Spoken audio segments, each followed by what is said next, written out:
Hi, I'm Tyson Franklin, and welcome to this week's episode of It's No Secret with Dr. T. With me today is Kelli Maxwell. She's an entrepreneur who loves whiskey and coffee, two of my favourite things as well. She's also the host of a podcast called Campfire Hour podcast, which we will touch on. So, Kelli, how are you doing today? I'm doing great. Glad to be here. So you live in Montana. I am in Montana in the United States, yes. So what is Montana like? Montana is still very rural. We are consistently 5 years behind technology-wise the rest of the country and even more the world. Lots of cowboys, lots of that kind of lifestyle here still, lots of ranches. Our number one industry is still agriculture and stock growing, cattle, that kind of thing. So I am from a ranch family here in Montana. So that's kind of my background. That TV show Longmire, was that based in Montana? That was in Wyoming, just south of us. Okay, so similar sort of area? Oh, yeah. Similar. Yep. Same stuff we deal with here. Same kind of, attitudes. It's all about grit and you suck it up and rub dirt on it kind of lifestyle up here. So, yeah. So it's a bit different to New York City. Yes. Very, very different. Yeah. Very, very conservative culture here still. Yeah, there's less than 1 million people in the entire state, and it's one of the largest states in the country. Oh, right. Okay, I didn't know that. Mountains. Yep, a lot of mountains, more cows than people, very, very rural. And that's one thing I find interesting about the United States is you can have California on one side, Montana where you are, and then over on the other side you can have New York, and they are so different from one state to the next. It's like leaving the country. Mm-hmm. And then, you go down to like Texas and it's different. In Arizona, it's different. And it's incredible. Whereas Australia, I feel Australia is, yes, we have rural areas, but the people in general, not a lot changes, I don't think. Yeah. Yeah. Pretty consistent culture. So anyway, let's get on to whiskey and coffee. How did you fall in love with these two things? So, two of my favorite things. And we, like you said, we have a podcast show called Campfire Hour. And we're just over a year old now. And last year, about halfway through our season, we were like, hey, we should monetize our show. We're not going to wait for the 10,000 subscribers, to get big sponsors kind of strategy that a lot of podcasters use. And we're like, what product or what service can we produce as podcasters that can monetize our show? And we typically drink whiskey when we record. We prefer to have guests live in our studio on our show. So we like to hang out with them. We sip whiskey, have a good time. And so we're recording one evening and we're like, hey, we should make a whiskey coffee. And I was like, okay, we'll make it happen. And we happen to know a local coffee roaster here in Billings is where we live in Montana. Reached out to him. He got on board. We partnered with a local distillery and we get their freshly poured whiskey barrels. And so that it sounds too simple, but it was literally that simple. We just knew the right people at the right time and everyone was willing to collaborate with us. I love the way you just dived in when somebody said, we should put whiskey and coffee together. Okay. That's kind of who I am as a person. Like if you want to do something, I'm definitely the person to get it done. I don't talk a lot about stuff. I do stuff. Okay. So you don't, so somebody else makes the whiskey, somebody else makes the coffee. You just blend the two together and then sell that as your own product. Well, yeah, it's our company and it's our product. So what our roaster does is he sources our beans for us. He buys our raw beans for us. We take them over with our whiskey process, and then we have him roast our beans and package them under our label. So it's a partnership with him so that we didn't have to learn how to roast coffee and where to buy the beans because he already had all that infrastructure in place for his business. And then as far as the whiskey, same thing. We don't know how to distill whiskey. We don't want to start a company distilling whiskey. So we just partnered with a local distiller to get their used barrels. Okay. So do you then sell coffee as one product and coffee whiskey as another product? We age the green coffee beans in the freshly poured whiskey barrel. So it picks up all of the aromas and the flavors of whiskey, but there's not actually alcohol content. So what we sell end product is either ground or whole bean 12-ounce bags of what we call whiskey coffee. So you have the flavors and the smells in the coffee bean when you brew it, but no alcohol. So you don't have to worry. So you don't have to worry about that whole alcohol licensing type thing. Nope, none of that stuff. And that was kind of another loophole we didn't want to deal with, selling an alcoholic product. Montana's a little bit stricter with their laws anyways. Like it's illegal to unless you are a distributor to sell alcohol across state lines. So we wanted to stay out of that, all those rules and regulations and certificates and all that. So there is a law that you can only use your whiskey barrels once, because if you age them a second time, then your proof becomes too high. So these distillers can only use their whiskey barrels one time, and then they have to get rid of them. So that was perfect opportunity for us to, purchase these used whiskey barrels and have our needs met with them too. So was there much trial and error putting this together? Did you make your first couple of batches? Did you go, oh my, I wouldn't drink that? Or was it bang, straight away you got it? So this is kind of a fun story too, because we jumped in feet first with this. We did some research, not a lot. We knew the right people. We relied on our roaster and our distiller to do what they're best at, and not, we don't double check what they know how to do.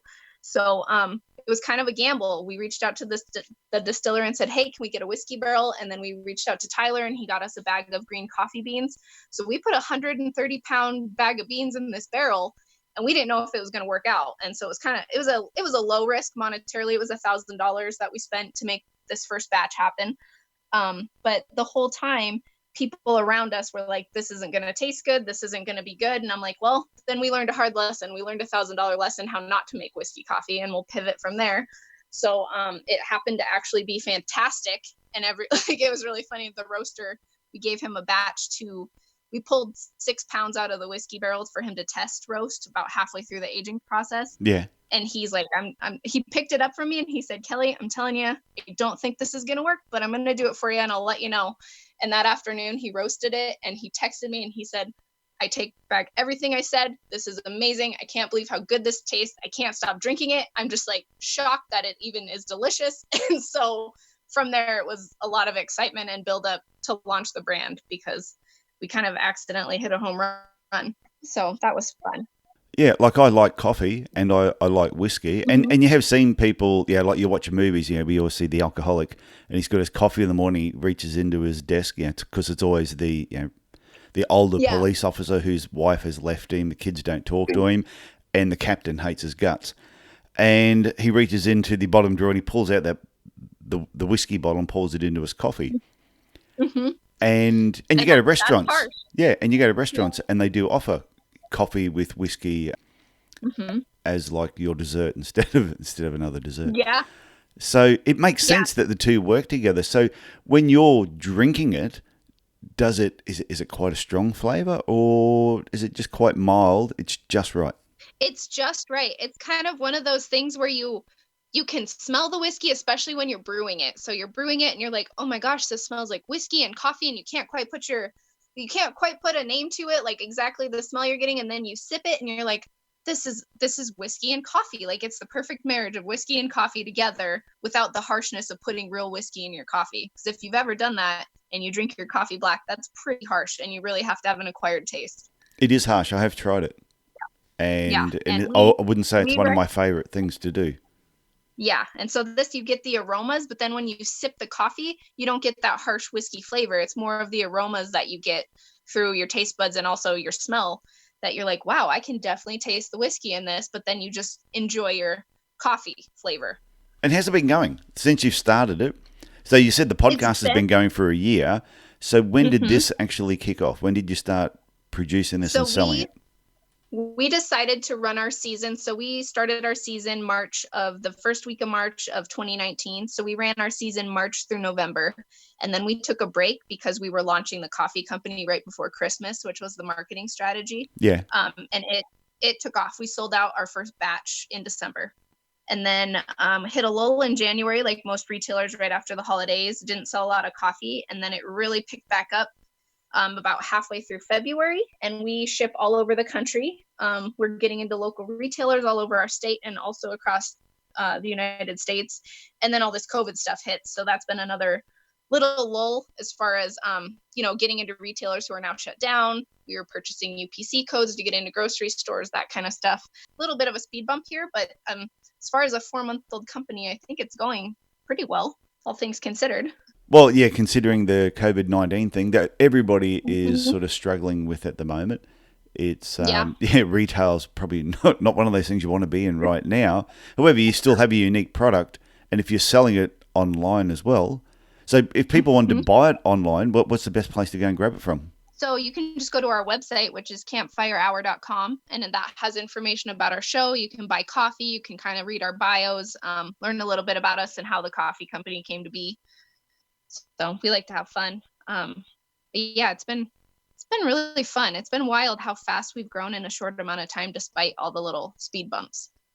So I love ideas that just come about just by one person making a comment and then everyone jumping on board saying, oh yeah, I like that, and then just running with it. But also like it that it's sort of, it would be branded as a local product from Billings, Montana.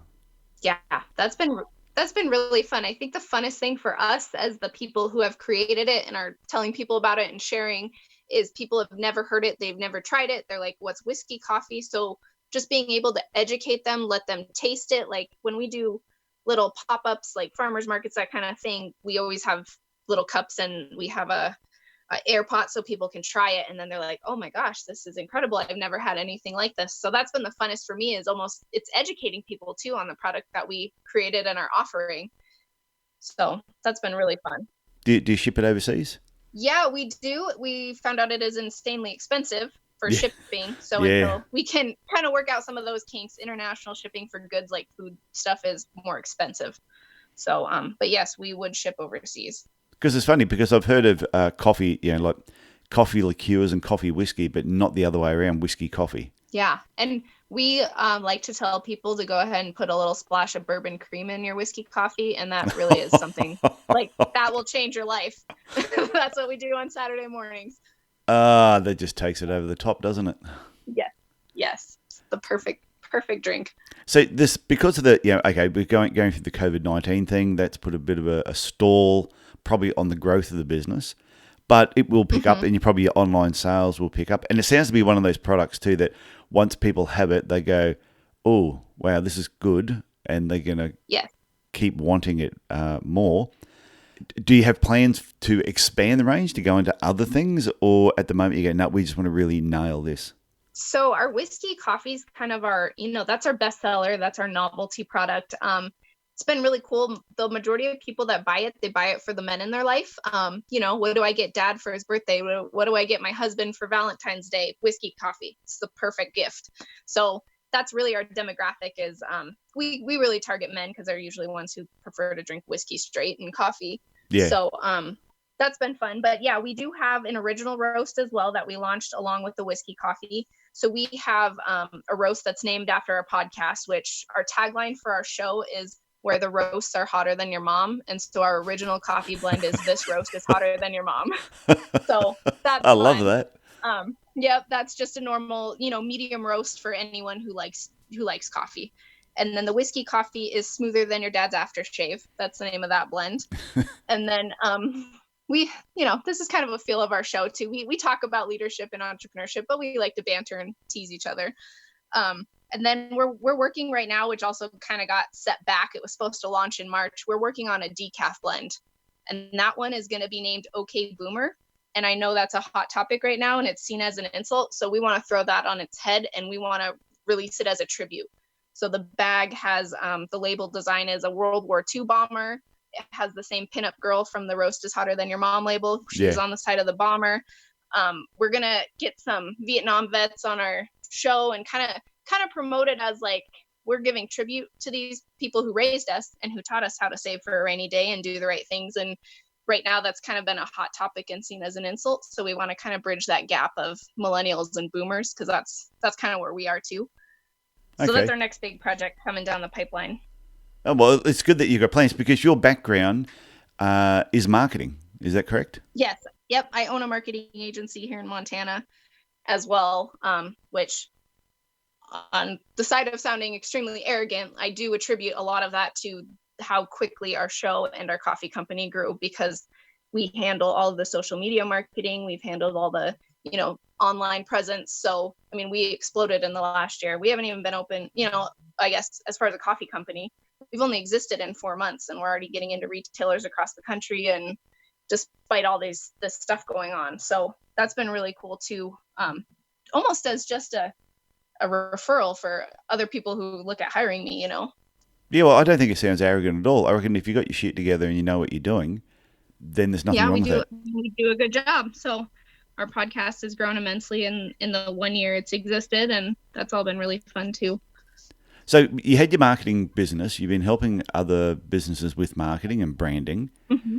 Did the podcast come about because you wanted to use initially? What was the initial thinking behind wanting to start a podcast? So a lot of where we are in our area is kind of that same riff that I just talked about, the boomers and millennials. There's a lot of very old school business owners in Montana who think there's only one way to do things. It's a very conservative culture still. Anything seen as progressive is pretty much shut down here. And so there's a lot of us up and coming business owners who are like, we want to do things differently. We want to think outside the box. We want to collaborate with other business owners. And so the podcast truly came about as a way to have a voice in our community and kind of flip that on its head. Like we have influence now. We're local business owners. So me and my co-host, coincidentally, we were all at a bar drinking whiskey one night, and we were like, we should really start, like, we have a voice here. We have influence here. We should start a podcast show and just grow it and get other young entrepreneurs to, celebrate them and their thoughts and ideas and their collaborations and their success. And that's what the entire show is based off of, is we have guests on that are doing really bold, out of the box things and growing their business and doing business with other business owners.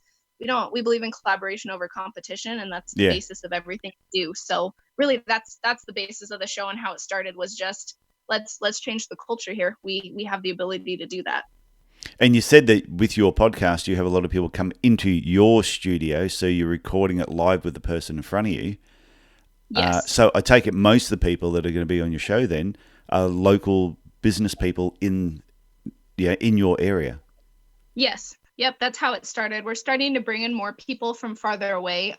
The ultimate goal is to be so big that we could just fly in whoever we wanted to come be on our show. kind of like Joe Rogan, just have people come in on our show and hang out with us for a day. But eventually we'd like to get there. But yeah, we've grown from just locally in Billings to more like regionally getting people that are doing really bold things on the show.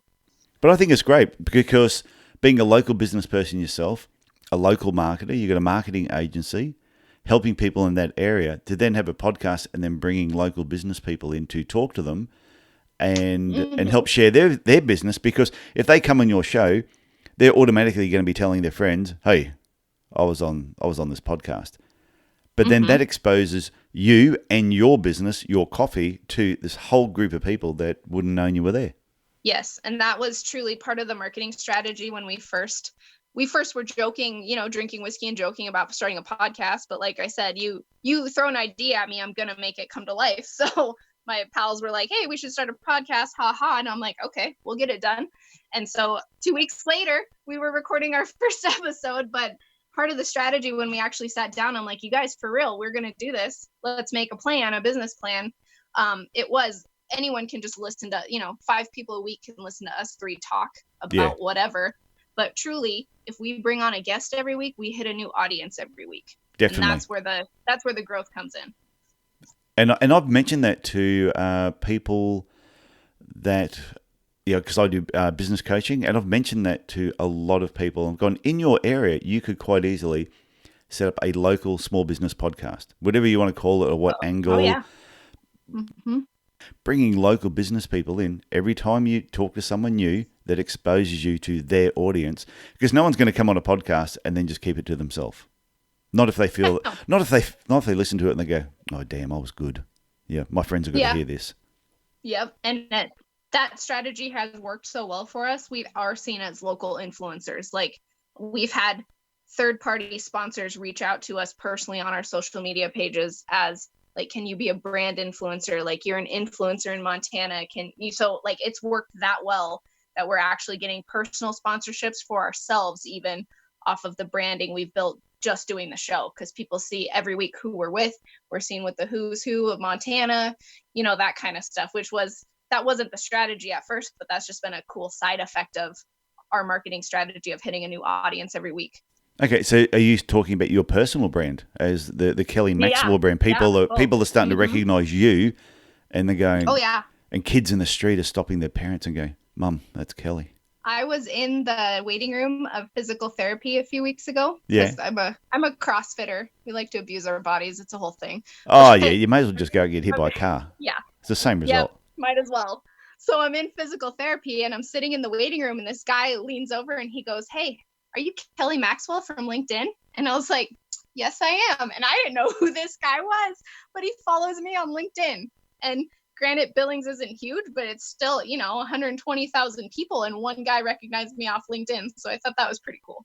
And it'll keep growing. The longer you do Yeah. the podcast, it will keep going. So that's why I've said to people, if you've thought about doing a podcast in your local area, and I've had some people say, "Oh, but I already know there's about 5 other people that have got podcasts," and you go, "Okay, and." Yeah, doesn't matter. They don't say what you're going to say. And I even think if you had a podcast, if only 50 people were listening to it every week through the guests that you had on there, that's 50 people you're being exposed to that otherwise would not have heard about you. Yeah. And that's like, even for my agency, that's what we specialize in, is content marketing. Like, we're not out here trying to get a bunch of likes and shares and stuff, but if the people that need to hear your message will hear it and they'll seek you out. And that's how you build your brand and your following. And we've done that in a year. It's incredible. So a client comes to see you, you've got your marketing agency, someone comes to see you and they go, "Oh, I want to improve my brand." What are a couple of things that you would normally tell them right from the start? So even just starting out, I tell people there is going to be a little bit of a hurdle, feeling like you're arrogant, feeling like what you say doesn't matter, feeling like you're kind of bragging about yourself by putting yourself out there online. But I feel like there's a way that you can definitely do it in a classy way. You definitely see the posts of people fishing for comments or sympathy or whatever. Oh, We yeah. don't do it that way. Yeah. We never sell. When we post, we don't sell. We don't like specifically say, "Buy my product, buy my product." I don't like posts like that. That feels gross to me. So we like to focus on a mix of entertaining, engaging, you're adding value, you're educating people. So whatever you post needs to be worded that way where you're adding value, and the sales will come from that, because I don't sell my coffee on my personal page ever. I post about it. I post funny captions about me being the CEO of a coffee company. I never explicitly say, "Buy my coffee." But I run into people all the time that are like, "Oh my God, you're the coffee queen. I see your posts all the time. They're fantastic." Like, people know what I do because of the content I put out, not because I'm saying constantly, "Buy my product, buy my product." So that's really what we get people even started with for their business and their personal brand. We like to work with both because they go hand in hand. Yeah. Find your voice, find your message, and then just start adding value for people. Tell people what you're offering, your product, your service, without selling. Yeah, because there seems to be people when you talk about promoting themselves as a brand or their business, that they either go one extreme or the other. One, they go, "Oh no, I don't like to self-promote. I feel like I'm blowing my own trumpet," and they're scared to do it. And then you get the other extreme who they do it, but they do it poorly. So it's finding that happy medium in between. And is that what Yes. you had something written down about dress up as a princess? Oh yeah. What is that all about? Here's how I got my entrepreneurial start. In my mid-20s, I've always wanted to be an entrepreneur ever since I was little. That's always been my personality type. I'm a very defiant individual. Telling me not to do something is the best way to get me to do it. So I knew I would never have a boss. Like, that lifestyle doesn't work for me. Yeah. So I did have a good job. I was the marketing director of a financial firm in my mid-20s, and I had a friend approach me who was going to theater college in Denver, Colorado, and she said, "Hey, Kelli, all of my theater friends are acting as princesses on the weekends down here, like, and going to school during the week. Montana has nothing like that. Like, if I lived there, I'd start this princess party company." And I was like, "Well, I live here, I'll do it." And I did it. And so I built this company where we would dress up like princesses and we would perform at birthday parties, local events. We did parades. We partnered with our local zoo and did a big zoo day where you kind of walk through the zoo and saw princesses at each exhibit. So we did a lot of really cool, fun things. So that's kind of my princess background, is we all dressed as Disney princesses. And, I built a really, really cool company out of that. And that's kind of how I really refined my marketing skills too, is I did such a good job marketing the princesses that I started doing a lot of freelance work on the side for other local business owners, which brought me to taking the leap from quitting my job and starting my own agency. Okay. So because one fear of, well, not one fear, but one thing I've heard people say is when it comes to entrepreneurship, like talking about dressing up as a princess and going out to parties, some people feel, wow, you need to be a bit of an extrovert to do that. And sometimes they feel, oh, I can't be an entrepreneur because I'm not an extrovert. I can't put myself out there. But you don't necessarily have to always be an extrovert to be a successful entrepreneur. No, let me tell you, Kelli 6 years ago was an introvert. Kelli 6 years ago cried before she went into her first princess party because my intention was never to dress up like a princess. I'm not an actress. I was going to focus on what I'm good at, which is running the company behind the scenes, doing the marketing, organizing the parties, all of that administrative stuff. And then one day, one of my princesses got food poisoning. Oh, don't you hate that when a princess gets food poisoning? Yeah, exactly. One of my actresses got sick and she called me an hour before the party and she's like, I've been throwing up since midnight. I'm tried my best to be there. I'm not going to be there.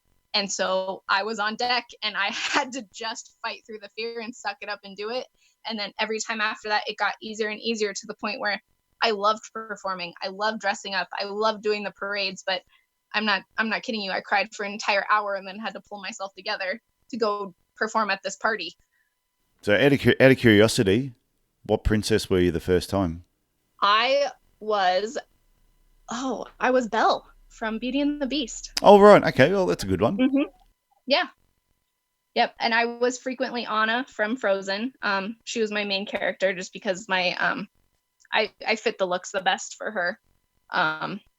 I was Rapunzel and Ariel a few times, but primarily I was Elsa even a few times, but primarily I was Anna and Belle. Yeah, my very first Belle party. I'm just trying to get an image in my head. But oh, I have one. I'll send it to you when we're done. Yeah, that'd be fantastic. So, have you got any other, before we wrap up, have you got any final tips? I'd like to say to people that other than people should be drinking whiskey coffee, and if you live in America, jump on to, what's your website again, so people know where to go and get this coffee? It's campfirehour.com. Okay, go campfirehour.com and grab some coffee and get it for friends, especially this time of need. You know, you got a lot of people that are sitting at home at the moment who may not be, they need a bit of a pick-me-up. So order some coffee. Homeschooling their kids. Yeah. Yeah. Give them whiskey coffee. Make the kids think they're drinking. Oh, yeah, for sure. But they're staying sharp at the same time. So sometimes I like to ask for what I call a Monday morning tip. It's Monday morning. Someone's sitting, we're pretending the coronavirus has passed us. So they're sitting at a bus stop getting ready to go to work.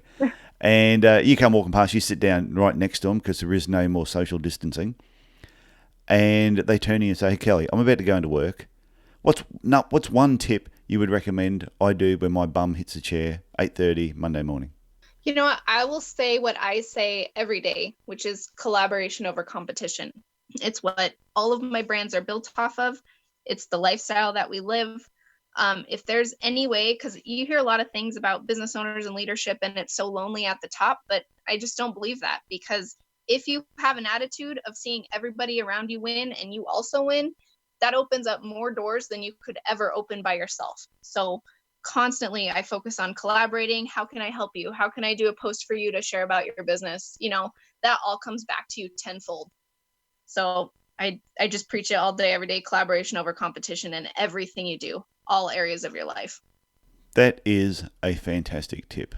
That is such a good tip, because like my background's podiatry, and within the podiatry profession, in some towns, there's so much competitiveness between different practices that they actually do not get along. They say negative things about each other. They do not collaborate in any way.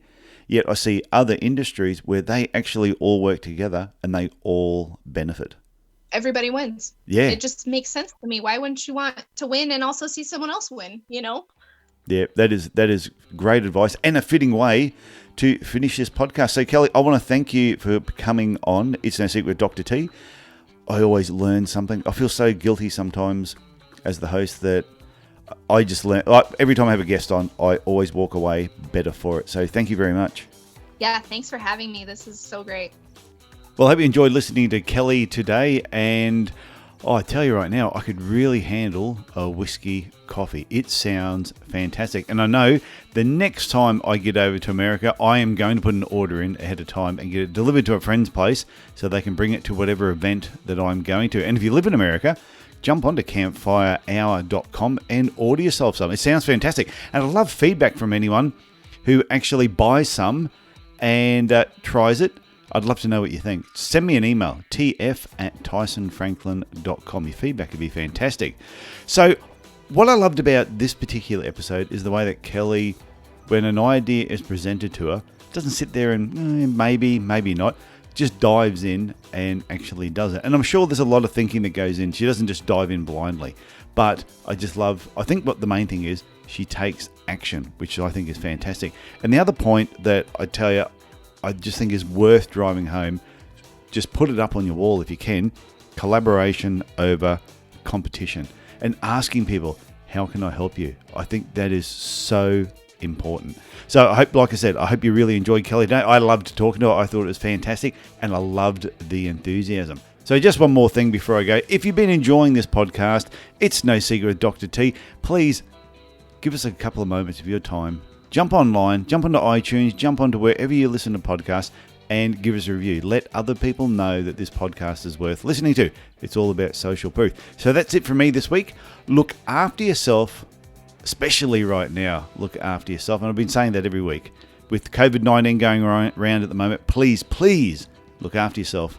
Look after your family. And I will talk to you again next week. Bye for now.